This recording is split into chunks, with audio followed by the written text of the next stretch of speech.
Esse é um verso bem famoso, bem conhecido. Então disse Jesus aos seus discípulos: se alguém quiser vir após mim, negue-se a si mesmo, tome a cada dia sua cruz e siga-me. Vamos orar? Senhor Deus, orienta os nossos pensamentos, dirige, ó Deus, os nossos sentimentos e conduza-nos a entendermos, aprendermos, sermos consolados e confrontados pela Tua Palavra. Nós assim oramos e nós assim pedimos, em nome de Jesus. Amém. Nós, seres humanos, somos, por natureza, emblemáticos. Nós nos cercamos o tempo todo de símbolos para afirmar quem somos, nos cercamos de símbolos para tentar perpetuar uma experiência que tivemos. Nós adoramos símbolos. Pode reparar, todos nós. Tem mãe e pai orgulhoso, vai lá e coloca no vidro do carro aquele adesivo da universidade onde o filho estuda. Se a universidade for boa, claro, né? Se for essas michurucas aí, a gente até esquece de falar que o filho estuda lá. Mas se a gente tiver muito orgulho, a gente coloca lá, o filho estuda, símbolo, para dizer onde o filho chegou. Grupos possuem símbolos. Empresas possuem o seu logotipo. Se eu falar aqui, Volkswagen, chegou na sua mente aí um símbolo. Chevrolet, chegou aí na sua mente um símbolo. E poderia falar de vários outros aqui. Ou seja, os grupos, eles possuem a sua marca, que é a sua identificação.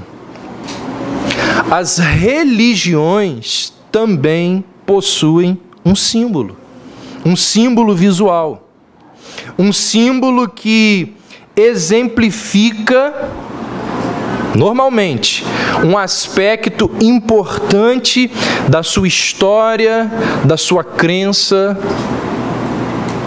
Por exemplo, o budismo adotou a flor de lótus como seu símbolo.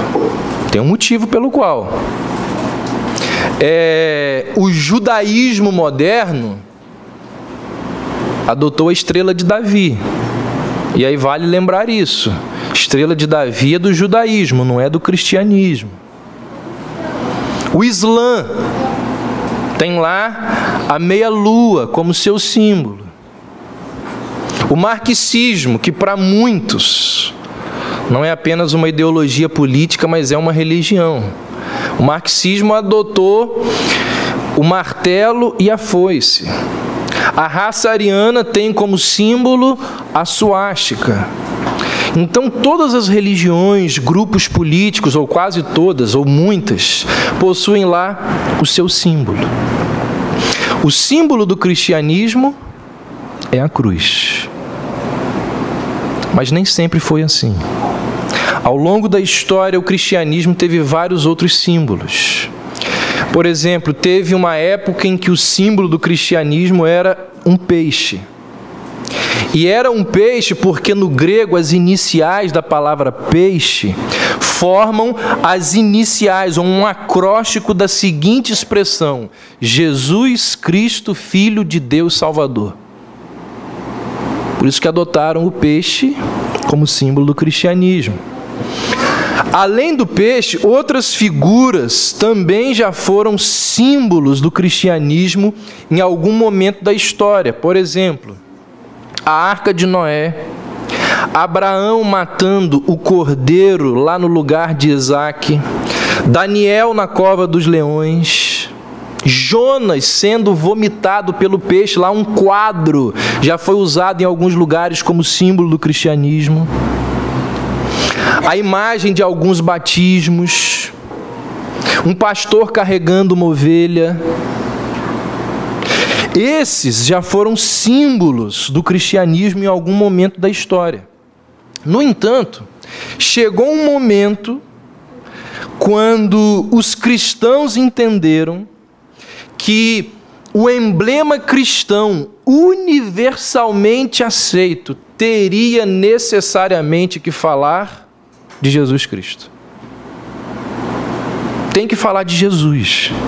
Não pode ser Jonas sendo vomitado pelo peixe. Não pode ser a arca de Noé. Cristianismo tem a ver com Cristo. Mas o que vai ser? A manjedoura? O banco lá do carpinteiro, onde Jesus trabalhou durante muito tempo? O barco de onde ele pregou várias vezes as suas mensagens?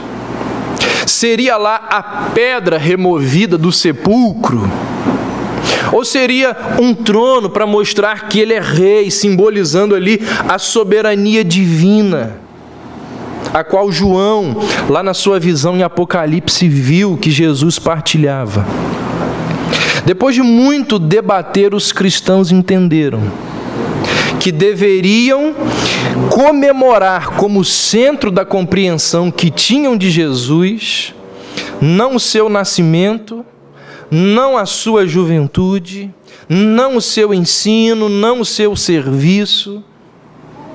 Entenderam que não deveria ser também a ressurreição, não deveria ser a dádiva do Espírito Santo pós Cristo ter subido aos céus. Eles entenderam que o símbolo do cristianismo deveria falar sobre a morte e a crucificação de Jesus Cristo. Fizeram bem. Porque se você observar nos 4 evangelhos, você vai ver que pelo menos 40% de Mateus, 40% de Marcos, 40% de Lucas e 40% de João falam da última semana da vida de Cristo. Ou seja, o foco é a morte de Cristo. Então, eles entenderam e colocaram e escolheram a cruz como o símbolo de fé dessa religião chamada de cristianismo. Mas o tempo foi passando. Décadas, séculos, milênios. E a cruz, junto com aquilo que ela simboliza, vem perdendo o seu sentido e o seu valor. Gente, a cruz nunca foi um instrumento de decoração. A cruz nunca foi um adereço a ser colocado num cordão para ser pendurado no pescoço.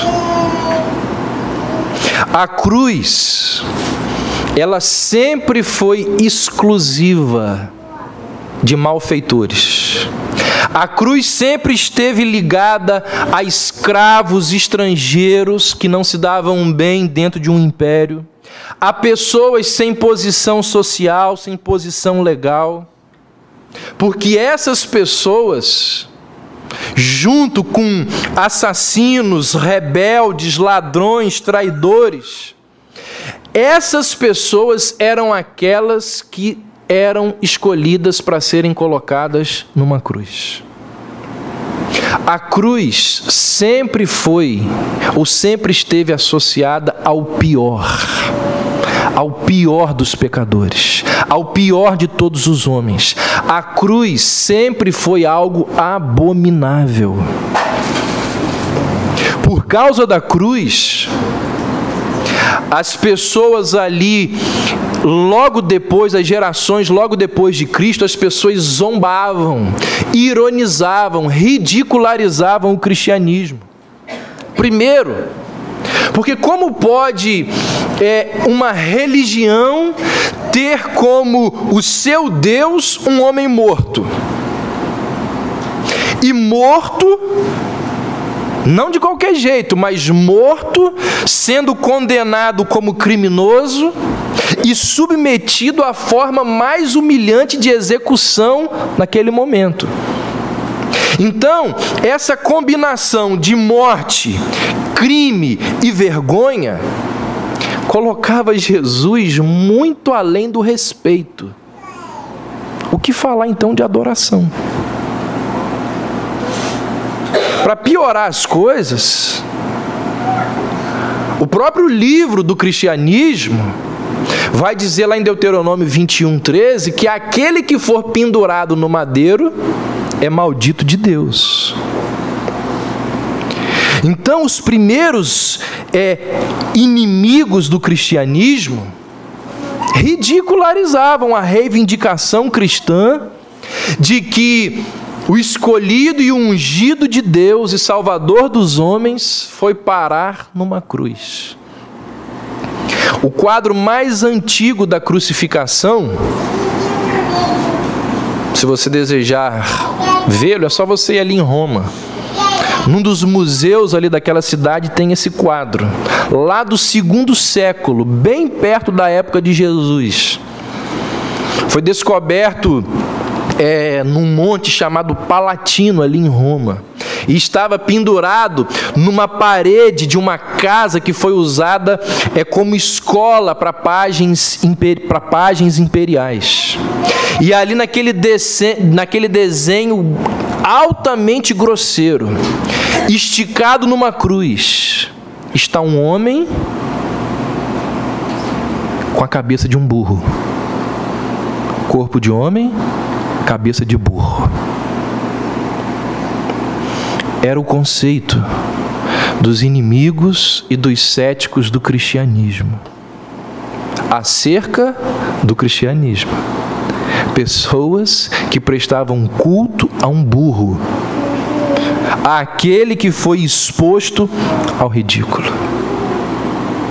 Então, gente, a cruz não é bem isso que muita gente por aí pensa. Se você parar para pensar ou refletir no processo de crucificação, algo que não é relatado nos evangelhos, você vai ficar mais assustado ainda. Os livros históricos contam como que se dava esse método de execução criado pelos bárbaros e adotado pelos romanos. O prisioneiro, ele era despido, humilhado publicamente. Depois de ter apanhado muito, ele era pregado ali no braço horizontal da cruz, o chamado patíbulo.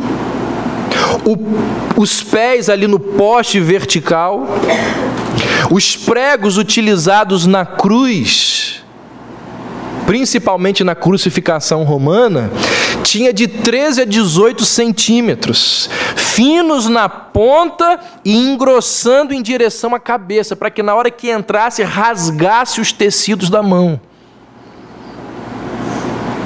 A cruz era erguida, jogada num buraco escavado para ela no chão. Providenciava-se um pino a fim de receber o peso ali da vítima, e aí a gente pode pensar, isso aí é para o bem dela, né? Já que ela está ali pendurada, esse pino que se colocam ali na cruz para servir de assento é para um certo conforto da pessoa, coisa nenhuma. Aquele pino ali é para a pessoa não morrer antes da hora. É para ela não o corpo não ser rasgado e ela morrer. Então, na hora da dor, na hora do desespero, a pessoa, como que num ato de quase que involuntário de salvar a vida, ela ali descansava o corpo. E isso fazia com que a morte fosse prolongada. E isso fazia com que o sofrimento fosse prolongado. A dor física fosse prolongada. O ridículo diante do povo que o tempo inteiro passava por ali, cuspia, xingava, ironizava, era prolongado. O calor do dia e o frio da noite era prolongado. Então não é por acaso que até os dias de hoje a cruz é considerada o método mais cruel de execução. Porque esse método não leva em conta apenas a execução, mas leva em conta também a tortura. Então perceba, a cruz nunca foi este símbolo que hoje em dia é usado como pingente por atletas, por artistas, por famosos, por pessoas de bem.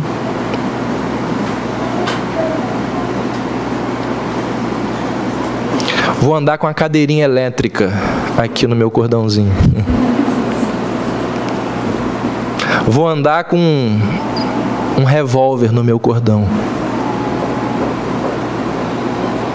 A cruz nunca foi esse símbolo que hoje em dia se transformou em símbolo de união, de tolerância e de espiritualidade de muita gente. Pode acreditar. A cruz não seria um bom símbolo que uma pessoa decente carregaria no seu peito.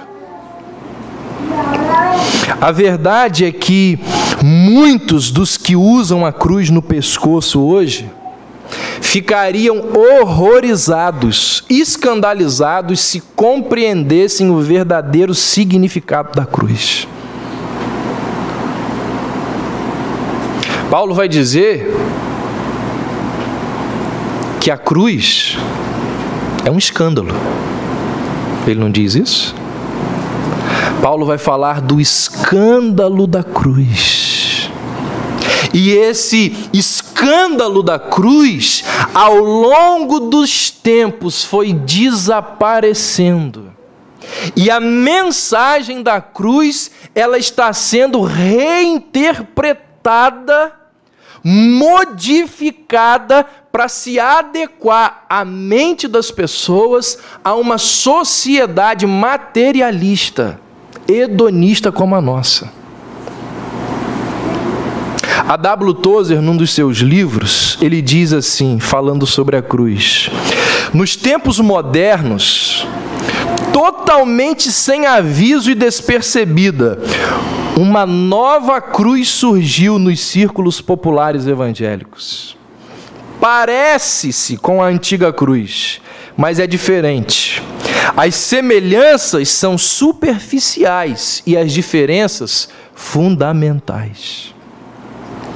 E aí ele vai dizer que dessa nova cruz brotou uma nova filosofia de vida. Ele diz que surgiu uma nova técnica evangélica, um novo tipo de reunião e uma nova espécie de pregação. A cruz que nós temos hoje, ela é muito diferente da cruz de 2000 anos atrás. A cruz antiga, ela não fazia perguntas com o mundo. A cruz antiga, ela vinha e crucificava o velho homem e as concupiscências da carne. A nova cruz, pregada nos dias de hoje, deixa o velho Adão viver sem interferência nenhuma. A nova cruz pregada nos dias de hoje é uma companheira amigável, que leva o homem a crer que os seus prazeres são a sua principal busca nesse mundo. A nova cruz não prega contrastes, ela prega similaridades. Fala em contraste dentro da igreja, que você deve ser diferente. Isso não existe mais. A nova cruz é aquela que procura caminhos para agradar os ouvintes e o público. A nova cruz, ela não faz exigências desagradáveis. Ela não destrói o pecador. A nova cruz respeita as suas opiniões. A nova cruz, ela vai se adequar à sua realidade. A W. Tozer diz assim: a antiga cruz é um símbolo de morte. Ela representa o abrupto e violento fim do ser humano. Na época dos romanos, o homem que tomava a sua cruz e se punha a caminho, já tinha dito adeus aos seus amigos. Não voltaria. Partia para o término de tudo. A cruz não fazia acordos, não modificava nada e nada poupava. Eliminava o homem completamente para sempre. Não procurava manter boas relações com sua vítima. Feria de forma rude e brutal. E quando terminava seu trabalho, o homem já não existia mais.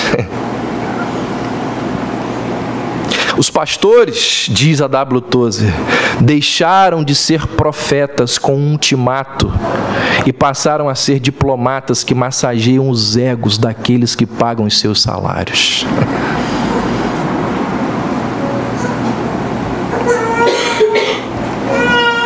E aí, diante dessa nova cruz, que evangelho é esse que nós temos vivido? Um teólogo americano, ele sintetizou o espírito dessa nova cruz pregada nos dias de hoje da seguinte forma: hoje nós temos um Deus sem ira, que trouxe homens sem pecado a um reino sem julgamento por meio das ministrações de um Cristo sem uma cruz. Esse é o evangelho que nós temos hoje. Um Deus sem ira, que traz homens sem pecado a um reino sem julgamento por meio de ministrações de um Cristo sem uma cruz. Então, com o passar do tempo, a cruz e o que ela simboliza tem perdido o seu valor e o seu sentido. Perdemos. O que é a cruz? O bispo da Igreja Nova Vida, Walter McAllister, ele diz assim: nesta sociedade de propaganda, olha que coisa interessante que esse camarada diz. Nesta sociedade de propaganda, as pessoas comem comida japonesa sem entender a cultura japonesa, gostam de uma decoração tibetana sem entender seu sentido religioso e se cercam de símbolos cristãos sem realmente compreender a vida cristã.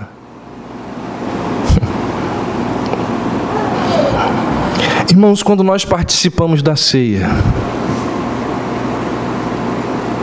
o que a gente precisa fazer?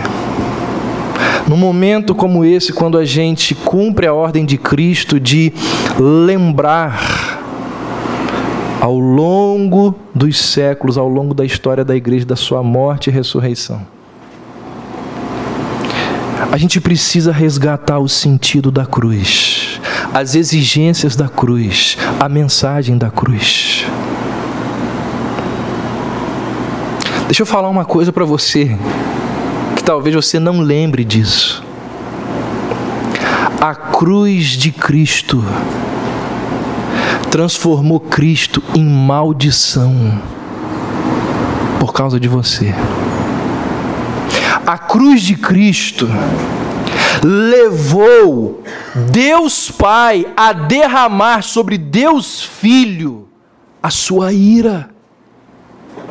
A cruz de Cristo fez com que o Pai desamparasse completamente aquele que gozava com o Pai de eterna comunhão. É interessante que na cruz é o único momento em toda a Escritura, em toda a Bíblia, que Jesus se dirige ao Pai como Deus. Em todos os evangelhos, Jesus sempre se dirige a Deus como Pai. Quando chega na cruz, ele fala Deus. E essa mudança de tratamento sugere o quê? Quebra de comunhão. Naquele momento, o pai não parecia estar agindo como um pai. Portanto, o inferno de Cristo garantiu o nosso céu. Foi a maldição de Cristo que assegurou a nossa bênção. Foi a aflição incalculável do Cordeiro que nos trouxe e nos traz uma alegria imensurável. Ao se fazer inimigo de Deus na cruz, Cristo nos fez amigos de Deus. A Bíblia diz que lá na cruz ele estava reconciliando com o Pai os seus eleitos. A cruz, gente, a cruz é muito cara. É muito cara para mudarmos a sua mensagem, o seu significado e vendermos a cruz do jeito que nós temos vendido. Quando a gente se aproxima da mesa do Senhor e participa da ceia, nós precisamos ter em mente que é urgente resgatar o significado da cruz, as exigências da cruz, a mensagem da cruz. A Bíblia diz que a cruz de Cristo resgatou-nos da maldição da lei. A Bíblia diz que a cruz de Cristo trouxe-nos a paz, fazendo com que o castigo caísse sobre ele. A Bíblia diz que a cruz de Cristo lançou sobre o Cristo as nossas enfermidades e as nossas dores. A Bíblia diz que a cruz de Cristo levou Cristo a ser transpassado pelas nossas transgressões e moído por nossas iniquidades. A Bíblia diz que a cruz de Cristo fez com que o Filho de Deus fosse oprimido, humilhado, e como um cordeiro foi levado ao matadouro.